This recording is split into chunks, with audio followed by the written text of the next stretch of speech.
사무엘하 1장에서 두 개의 예가가 있다라는 생각을 해봤습니다. 오늘 우리가 본문에 살펴본 예가가 그 하나인데요. 어떤 예가가 있을까요? 그것은 한 아말렉 청년의 예가입니다. 1절부터 16절까지 바로 그 청년에 관한 내용이 다뤄지고 있는데요. 이스라엘이 블레셋에서 패배했고 사울과 요나단이 전쟁에서 죽었습니다. 근데 그 소식을 이제 가지고 이제 한 아말렉 청년이 사울에게 다윗에게 온 것입니다. 그때 그가 보고하는 내용은 뭐냐면 자신이 사울을 죽였다. 그 증거로 내가 이 들고 있는 왕관과 그리고 손찌라고 해야 되나요? 팔찌 죄송해요. 팔고리를 봐라. 내가 그를 죽였다라고 이렇게 증거물을 가져온 것입니다. 아마도 그 청년이 기대했던 건 뭘까요? 그가 정치적인 라이벌이었던 그 다윗, 끊임없이 사울이 그를 죽이려고 계속 쫓아다녔던 다윗이 아마도 사울이 죽었다는 소식을 내가 가지고 가면 칭찬해 줄 것이야 라고 생각했던 것이죠. 당연히 그가 기뻐하면서 자기에게 한 자리 줄 것이라고 또 예상도 했을 것입니다. 더하여서 왕권의 상징인 왕관과 그리고 팔찌까지 가져가면 아마도 엄청난 물질적 보상까지 이루어질 거라고 그는 생각했을 것입니다. 그런데 전혀 다른 반응을 하고 있습니다. 다윗과 그의 신하들은 옷을 찢으며 하나님 앞에 금식하며 그리고 소리를 지르며 울기 시작했습니다.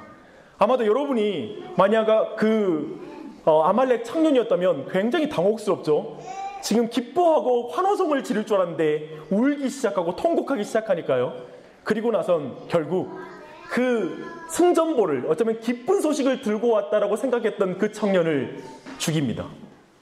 아마도 그는 끌려가면서 이런 생각을 했을 것입니다. 내가 가면 쾌가를 부릴 줄 알았는데 이제 그가 슬픈 노래를 부른 거죠. 내가 왜 왔나 하면서 어쩌면 그 자리에서 그런 노래를 부르지 않았을까. 그래서 저는 그 첫 번째 예가를 이 청년에게 발견했습니다. 그런데 두 번째 예가인 이제 17절로 27절까지 다윗의 예가가 있습니다. 자신의 생명을 10년여 동안 추적했던 사울의 죽음을 슬퍼하고 금식하는 것, 어쩌면 우리가 조금 이해할 수 있을지 모르겠어요. 하지만 예가까지 지어 부르는 것, 특별히 이 시는 구약에서 굉장히 아름답고 정교한 시로 정평이 나 있는 시편이기도 합니다. 그런 면에서 이렇게 정교하게 시를 고백하며 그의 죽음을 슬퍼한다라는 것을 우리는 사실 잘 이해가 되지 않습니다.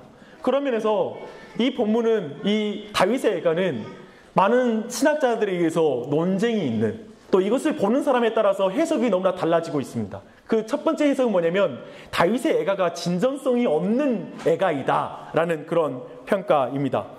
다윗의 정치적인 술수이다 라는 것이죠. 생각해봐요. 사울이 죽었어요. 그러면 그를 따르는 굉장히 많은 무리들이 있잖아요.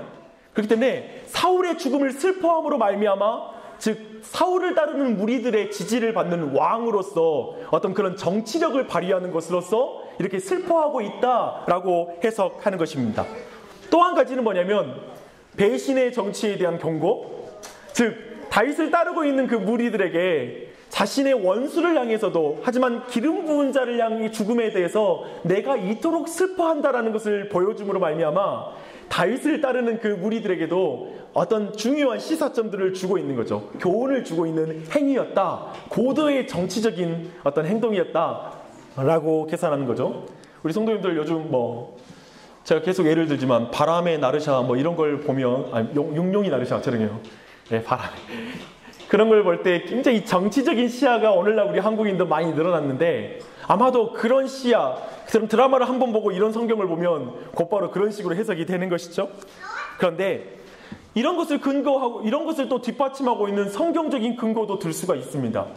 지금 이 시점, 다윗의 예가를 부르고 나서 7년 정도가 지나고 나서 다윗은 사울 왕가의 군대 장관인 아브넬이 죽었을 때 그 죽음에 대해서 슬퍼하고 예가를 지어준 걸 본 3장 31절로 37절에 그 장면이 나타납니다. 그 결과가 뭔지 아세요? 실제로 민심이 다윗으로게 향해요.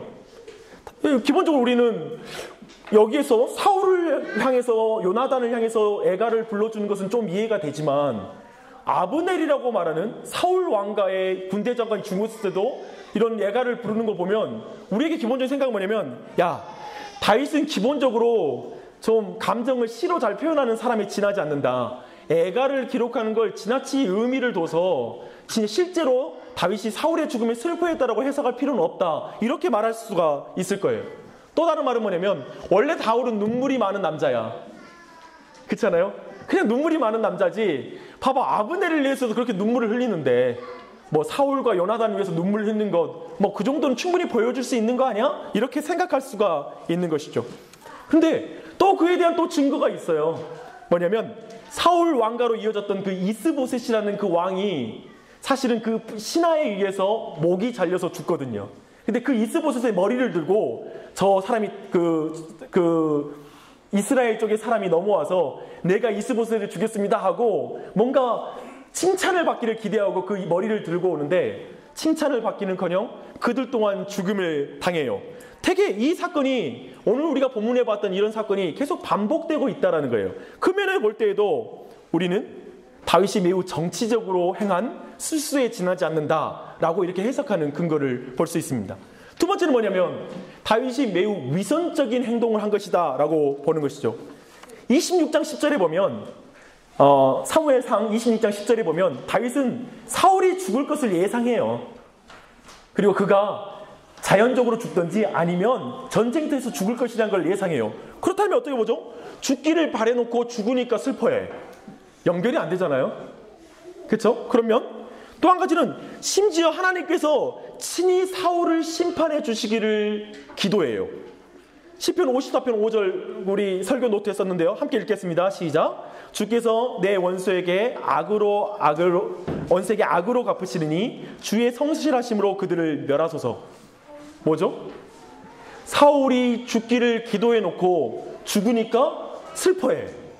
이것도 우리에게 좀 이해가 안 되는 대목입니다. 그리고 또 한 가지, 사울의 죽음을 자신을 구원하기 위한 하나님의 개입으로 알고 감사와 찬송을 드리는데 그 내용이 사무엘하 22장의 2절에서 20절까지 굉장히 길게 기록되어 있어요.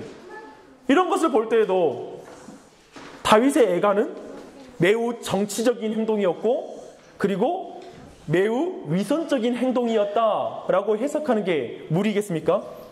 이런 이중적인 모습을 우리가 어떻게 해석해야 되죠? 다윗의 애가는 정말 진정성이 있는 것입니까? 라는 질문을 우리가 하게 되는 것입니다. 그런데 저는 다윗의 애가가 진정성이 있다고 믿습니다. 여러분 믿으십니까? 이러면 이렇게 말할 거예요. 많은 사람이 에이 그래도 다윗이 한 고백인데 진정성이 없겠습니까 목사님? 아니 성경에 기록됐는데 그렇게 해석하는 건 올바르지 않습니다. 진정성 있다에 한 표. 왜요? 아무튼 그래요. 뭐 이렇게 우리가 말할 수 있을까요? 저는 다음의 근거 때문에 진정성이 있다라고 믿습니다. 그 뭐냐면 많은 것을 예로 들 필요 없이 가장 중요한 사건이 있는데요. 다윗은 두 번의 기회가 있었으나 사울을 죽이지 않고 그를 살립니다. 그처럼 강력한 증거는 없어요.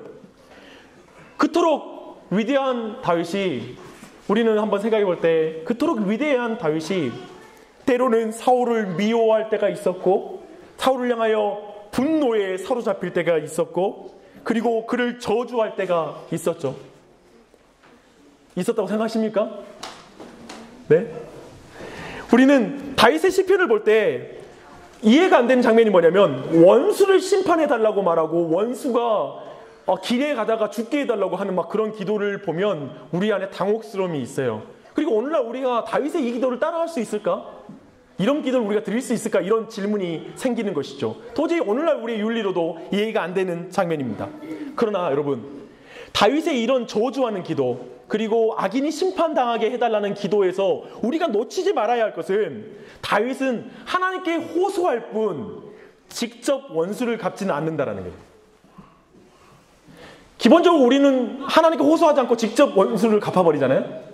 그런 우리로서는 도저히 이해가 안 돼요. 하나님께 원수를 갚아달라고 기도할 뿐 그에게 기회가 있어도 그 원수를 직접 죽이지는 않는 것. 그런 부분에서 우리가 이해가 안 되지만, 그러나 이 내용은 사실은 한편 이해하기 쉬운 본문입니다. 여러분이 지적으로 뛰어나기 때문에 이해할 수 있는 게 아니에요. 근데 정말 여러분의 신앙의 깊이에 따라서 이 내용은 여러분의 이해를 줄 것입니다. 여러분, 신자들도 미워합니다. 신자들도 불평합니다. 신자들도 때로는 누군가를 향하여 죽이고 싶은 마음을 사로잡는 순간이 있습니다. 저주하고 싶은 마음이 마음에 스칠 때가 있죠. 그런데 많은 신자들이 이렇게 생각해요.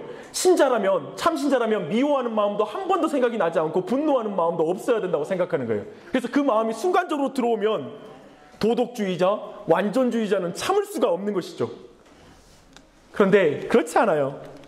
참된 신자는 그럼에도 불구하고 이런 마음이 들 때 하나님 앞에 칼을 들고 나아가 하나님 앞에 기도로 마음을 다 털어놓습니다. 하나님, 내가 그 사람 미워서 죽겠습니다.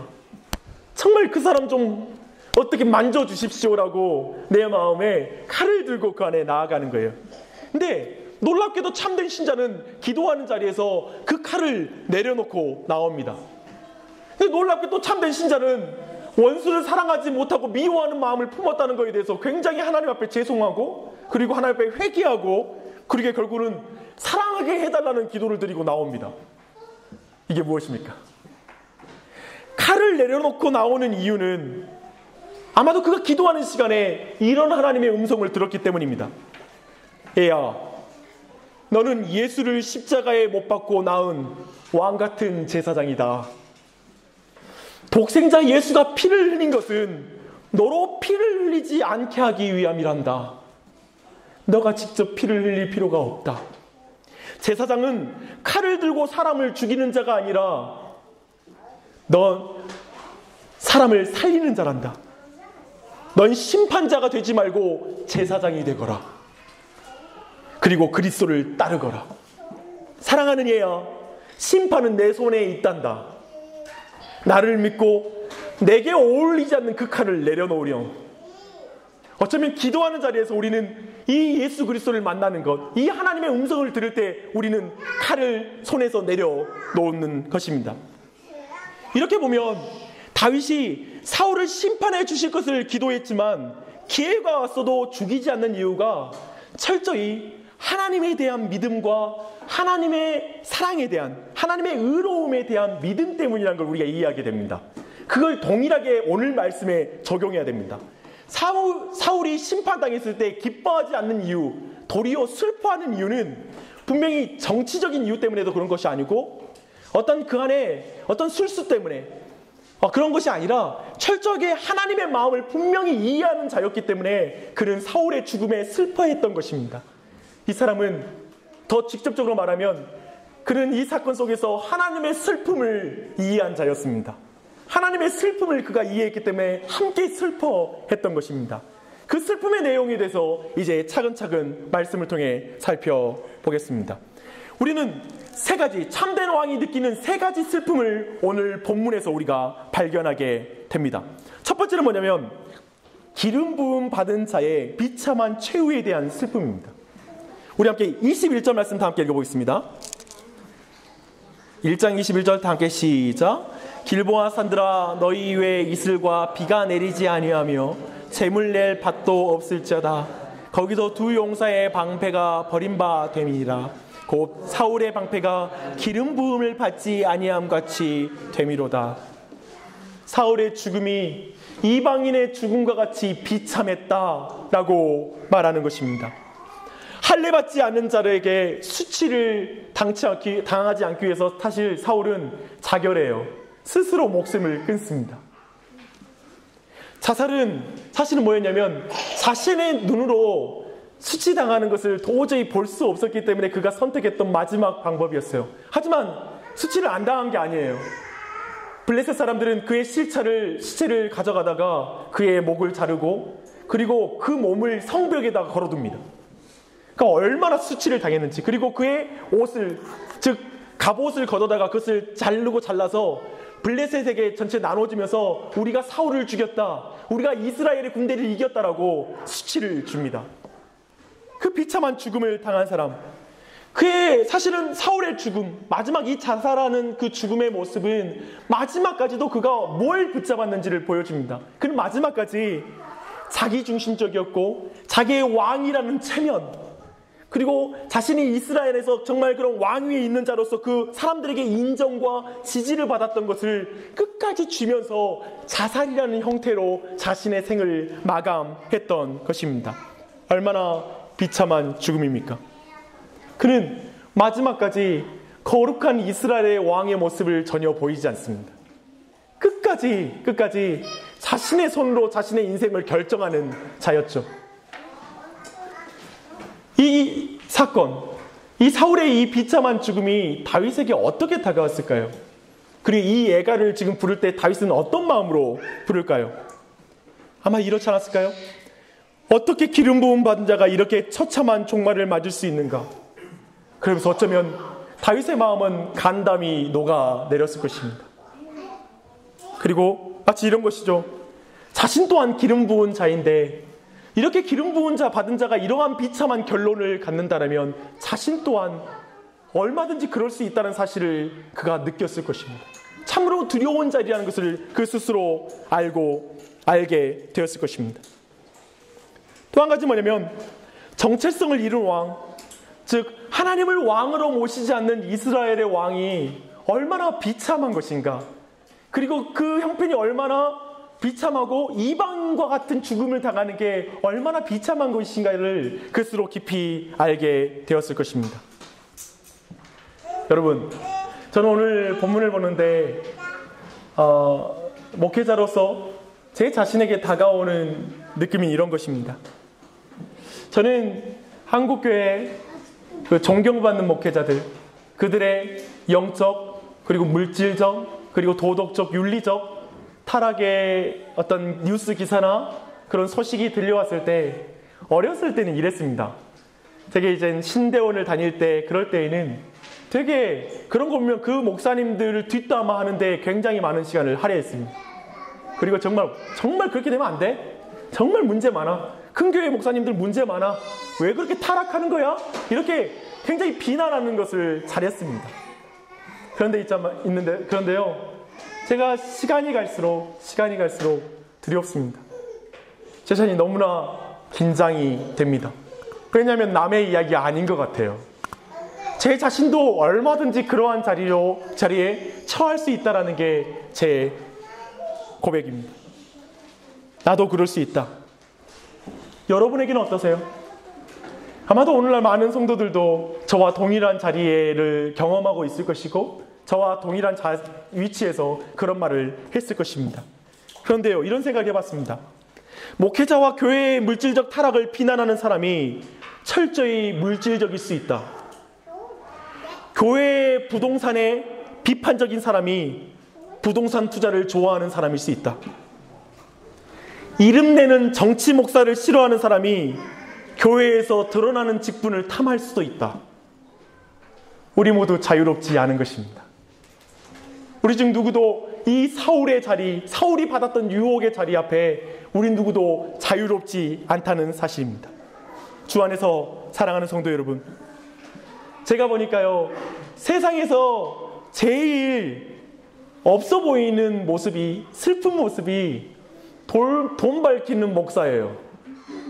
세상에 그렇게 없어 보이는 게 없어요. 사람들은 그것을 매우 싫어합니다. 그런데요, 이렇게 말하면 어떻게 들리십니까? 세상에서 제일 슬픈 모습의 신자는 또 돈 밝히는 신자예요. 순간, 아니 목사님, 그건 아닙니다. 목사님들은 진짜 돈 밝히면 안 되고 성도들은 좀 다르죠. 그런가요? 우리도 목사와 동일한 기준에서 하나님 앞에 어찌 평등하지 않습니까? 거룩함의 수준을 어찌 직분자는 높이 요구하시고 여러분에게 낮게 요구하겠습니까? 참된 신자가 자신의 정체성을 잃어버리면 그 결과가 너무 비참한 거예요. 세상의 조롱거리가 되는 거예요. 그 갑옷을 여기저기에다가 찢어서 나눠버리고, 그리고 성벽에다 걸어놓고 사람들이 비난하는 거예요. 인터넷의 기사에 일면에다가 올려놓고 기독교를 조롱하는 거예요. 얼마나 그게 비참한 것입니까? 그것도 다른 게 아니라 우리 스스로가 저 사단의 공격이면 괜찮은데 우리 스스로가 그 빌미를 주고 우리 스스로가 정체성을 잃어서 그러한 일을 당한다는 게 우리에게 얼마나 수치스러운 일입니까? 이 말이 어찌 저를 빗나간 말이겠습니까? 박 목사가 제일 먼저 그 말씀 앞에 서 있는 사람이죠. 여러분 또한 그런 자리에 있다는 사실을 기억하십시오. 사울의 죽음 앞에 어쩌면 우리가 이 슬픔을, 다윗이 느꼈던 그 슬픔을 동일하게 느껴야 하는 것입니다. 여러분에게 이 슬픔이 있습니까? 이 슬픔이요.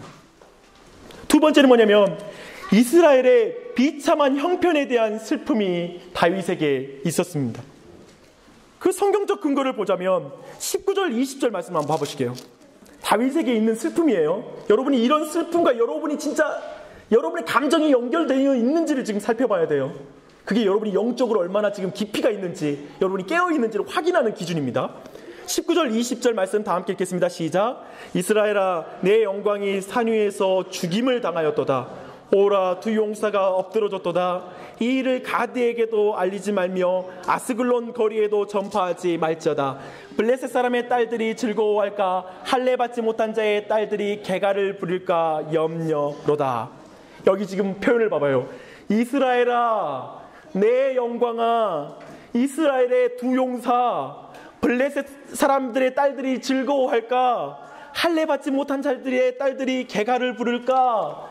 계속 지금 여기서 말하는 건 단순히 사울과 요나단에 대한 개인적인 감정으로 이 애가를 부르는 게 아니라 지금 사울과 그 요나단을 통하여 근본적으로 이스라엘 전체의 영광이 무너졌다라고, 즉 그 민족을 품고 그 민족의 실패 앞에 자신이 슬퍼하는 거예요.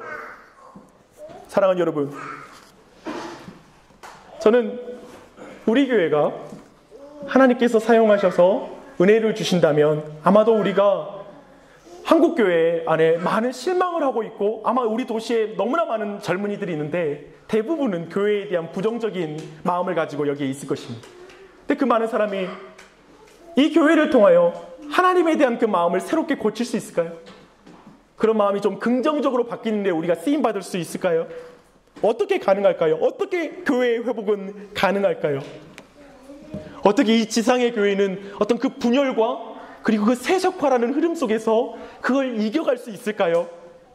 근데 오늘 본문은 말하는 거예요. 이 다윗이라는 사람, 이 사람은 참으로 애통하고 슬퍼하는 자를 통하여 하나님이 일하신다는 걸 드러내는 거예요. 다윗은 사울의 슬픔을 기뻐하지 않는 거예요. 요나단의 기쁨, 그저 자신이 왕권을 차지하는 게 기쁜 게 아니라 이 모든 사건 앞에 이스라엘의 슬픔으로 받아들이고 아파하는 거예요. 한국교회 비난하며 웃지 못하는 거예요. 사실 한국교회의 이 형편은 우리 모두가 애통하고 슬퍼하는 그 사람을 통하여 근본적으로 한국교회는 회복될 것입니다. 믿으십니까? 그렇다면 우리 교회는 어쩌면 다른 교회는 우리 교회 달라라고 정체성을 삼는 교회가 될 수 없죠. 우리는 다른 단체하고 달라, 다른 데는 다 하나님 뜻을 벗어났지만 우리는 잘 가고 있어라고 우리를 자유할 수 없다고요. 우리 또한 이 한국교회 안에 있음을 기억하며 함께 슬퍼하는 것이죠. 아파하는 것이죠. 인터넷 기사 보면서, 그 기사를 보면서 야, 기독교가 이렇게 못난 교회가 어디 있어? 라고 이런 마음을 가질 수가 없는 것이죠. 애통하는 거예요. 아파하는 거예요. 우리가 아파했으면 좋겠어요. 아파하지 않는 사람은 바꿀 수 없어요. 하나님은 교회를 사랑하지 않는 사람을 통해서 일하는 법이 없어요. 비난하는 사람을 통해 교회를 세우지 않아요. 교회의 문제점을 지적하는 사람을 통해 교회를 세우는 게 아니라 교회의 문제를 껴안고 십자가를 지는 사람을 통해 교회를 세운다고 말씀하고 있는 거예요. 그 삶을 살아가겠습니까?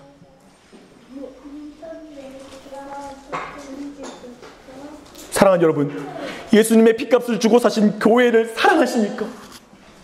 그래서 문제를 지적하는 게 아니라 문제를 껴안고 애통하십니까?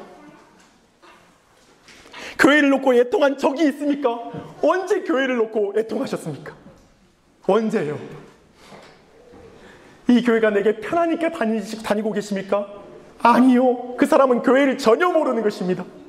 교회는 내게 편하기 때문에 결정하는 게 아니라 교회는 그곳에서 내가 십자가를 지고 함께 자라가는 곳이 바로 교회입니다. 그 길을 걸으십시다. 이게 두 번째 우리 다윗이 이 사울의 죽음 앞에서 그가 느꼈던 슬픔이었습니다. 마지막입니다. 심판하시는 하나님 아버지의 슬픔을 다윗은 느끼고 있습니다. 이 공의로운 심판, 사울과 요나단의 죽음 앞에 다윗은 하나님의 공의로운 심판을 경험하고 있는 거예요. 생각해 보세요. 10년 동안이나 다윗은 원수가 죽기를 기도했어요. 때론. 그랬으면 10년 동안 어땠을까요? 하나님 왜 내 기도 응답하지 않으세요? 하나님 일하지 않으신군요. 어쩌면 10년 동안 우리가 기도 응답을 못 받으면 그렇게 말할 거예요. 그런데 실제로 그 사건이 일어났을 때 다윗은 굉장히 슬퍼하는 거예요. 하나님의 공의가 이루어지니까 그래 10년 동안이나 하나님이 내가 2번이나 살려줬는데도 회개하지 않더니만 잘됐다. 하나님의 심판이 분명히 이루어지는구나. 아멘. 그렇게 다윗이 반응하는 게 아니에요. 다윗은 근본적으로 하나님 아버지의 마음을 알아요. 그것은 에스겔 18장 32절의 말씀이에요. 노트를 보십시오. 함께 있습니다. 주 여호와의 말씀이니라. 죽을 자가 죽는 것도 내가 기뻐하지 아니하노니 너희는 스스로 돌이키고 살지어다. 디모데전서 2장 4절. 하나님은 모든 사람이 구원을 받으며 진리를 아는 데에 이르기를 원하노라. 사울은 사실 왕 통치 기간이 40년이에요. 다윗하고 똑같아요. 여러분, 사울 버림받았으니까 빨리 죽었을 것 같죠? 그게 아니에요. 저는 이 40년 그리고 10년의 세월을 생각하면 어떤 생각이 드냐면 하나님이 막 참으시는 거예요. 사울을 내가 세워놨는데, 첫 번째 왕을 세워놨는데 그가 정말 그 긴 기간에 통치할 동안 하나님이 길이길이 참으시는 거예요. 그리고 이제 심판하시는 거예요. 근데 심판할 때 하나님이 죽어라. 나를 40년 동안 괴롭히더니만 너 잘됐다. 죽어라라고 말하는 게 아니에요. 그분이 아파하시는 거예요. 사울을 심판하시면서 하나님의 마음이 너무 아픈 거예요. 우리는 심판하신 하나님에 대해서 너무 많이 오해해요. 예를 들면 노아의 홍수, 그리고 이스라엘 가나안 땅의 모든 사람을 전멸시키는 것, 아말렉 사람을 어린 아기까지 다 죽이는 것, 애굽에서 10가지 재앙으로 그 첫 번째 마지막에는 장자들을 다 죽이는 것, 이런 걸 보면 우리가 뭐라고 말하냐면 하나님의 심판은 매우 간단해. 하나님의 심판은 매우 잔인해. 하나님은 인간의 생명 따위는 가볍게 여겨. 하나님 앞에 인간은 장난감에 지나지 않아. 어쩌면 이런 인상을 우리는 하나님의 심판에서 받아요. 근데 기억하십시오. 하나님 슬퍼하세요. 기름 부음 받은 왕으로서 하나님의 신분을 따라 살다가 비참한 최후를 맞은 사울 왕 때문에 하나님이 아파하세요. 자신의 소중한 자녀를 죽이고 그 시신을 훼손하였던 신학 박사를 볼 때 하나님은 아파하세요. 그 부모가 그 모든 사건을 볼 때 아프듯이 하나님은 그를 지은 아버지이기 때문에 아파하세요. 세상과 똑같은 가치관과 인생을 살아가다가 세상 사람하고 똑같이 죽어가는 그 인생을 향하여 하나님은 아파하세요. 그래서 사울과 같이 비참한 죽음을 당해도 할 말이 없는 죄인의 형편을 슬퍼하셨기에 하나님은 우리에게 너무나 중요한 분을 보내주셨습니다. 우리는 이렇게 질문해요. 정말 하나님이 아파하신다고요? 정말 그렇다면 제게 증거를 좀 보여주세요. 하나님이 진짜 우리의 죄 때문에 슬퍼하시고 나 때문에 아파하신 걸 한번 증거를 대보세요. 신이 감정이나 있습니까? 라고 묻는다라면 십자가에 달린 한 남자를 보십시오. 그는 보이는 것이 모든 것이라고 말하는 죄인, 정체성을 잃은 신자들, 부르심을 망각한 사람, 이스라엘과 교회에 속한 것이 무엇인지 전혀 모르는 사람, 세상과 똑같은 가치관과 인생관을 가지고 살아가는 그 사람, 그 죄인. 그래서 사울과 같이 동일하게 죽음을 당해도 전혀 할 말이 없는 그 죄인의 형편을 슬퍼하셨기 때문에 죽을 수밖에 없는 우리를 위해 그 하나님이 인간이 되셨고 죄인의 손에 십자가에 달리셨고 그 죄인을 위해 부활하시고 그를 구원하시는 것입니다. 죄인을 위하여 형벌을 당하신 것입니다. 이분이 예수 그리스도입니다. 사랑하는 여러분, 이 이상 우리의 형편에 동감하는 신이 어디 있습니까? 한번 예를 들어보십시오. 죽음이라는 인간의 비참한 현실을 아파하는 신이 이 예수 그리스도 외에 누가 있습니까? 이처럼 깊이 동감하는 분이 어디 있겠습니까? 죄인이 죽음에 떨어진 것을 당연히 여기시 아니하시고 죄인을 위해 죽는 신이 어디에 있습니까? 그런 신이 있으면 한번 알려주십시오. 제가 그 신을 믿겠습니다. 이 이상, 예수 그리스도의 이상, 죄인을 위해서 슬퍼하는 신을 저는 알지 못합니다. 그 죄인을 사랑하는 신을 저는 알지 못합니다. 죄인을 위해 모든 걸 준 신을 저는 알지 못합니다. 이 이상의 증거를 대라고 전 될 수가 없습니다. 신이 죄인을 위해 슬퍼하신다라는 걸 이처럼 정확하게 드러내는 방법을 저는 본 적이 없습니다. 사랑하는 여러분, 이 예수님에 대한 복음을 반복해서 들어도 오늘 이 시간에도 이 하나님의 손길을 거절하는 사람이 있을 것입니다. 비참하게 죽음을 당하는 사울과 같은 이들이 영원한 지옥의 형벌을 받을 때 하나님이 기뻐하실까요? 하나님이 좋아하실까요? 여러분, 하나님의 기쁨이 뭔 줄 아십니까? 그 기쁨은 이사야서 53장 10절과 11절에 나타납니다. 함께 읽어보십시다. 시작. 여호와께서 그에게 상함을 받게 하시기를 원하사 질고를 당하게 하셨은즉 그의 영혼을 속건제물로 드리기에 이르면 그가 씨를 보게 되며 그의 날은 길 것이요 또 그의 손으로 여호와께서 기뻐하시는 뜻을 성취하리로다. 여러분, 하나님의 기쁨은 뭐냐면 인간의 슬픔을 깨뜨리기 위해 오신 예수님의 십자가가 하나님의 기쁨이에요. 이사야 53장의 말씀 그걸 말하는 거예요. 그의 손으로 이룰 그 일, 즉 예수 그리스도의 십자가, 그 고난으로 이룰 그 일이, 그 결과가 하나님께 기쁨이 된다라는 거예요. 십자가에는 하나님의 슬픔과 하나님의 기쁨이 놀랍게 드러나는 거예요. 그게 바로 우리가 믿는 십자가입니다. 다윗 왕의 슬픔은 지금 이 하나님의 마음에 닿아 있는 거예요. 주여, 다윗과 같이 하나님의 슬픔과 기쁨을 이해하는 한 사람이 되게 하옵소서. 이게 우리의 기도 제목이 되어야 할 것입니다. 다윗의 애가에는 이렇게 하나님 나라에 대한 영적 통찰과 그리고 동료에 대한 존중과 이스라엘 백성에 대한 깊은 사랑과 헌신, 그 열정이 보입니다. 바로 이 사람이, 이 한 사람의 이 간절한 마음이 이스라엘 정체를 그 깨지고 분열되었던 이스라엘 땅을 통합시키고 온전한 하나님의 나라로 이루는 그 한 사람이 되는 것이죠. 아멘. 그 한 사람.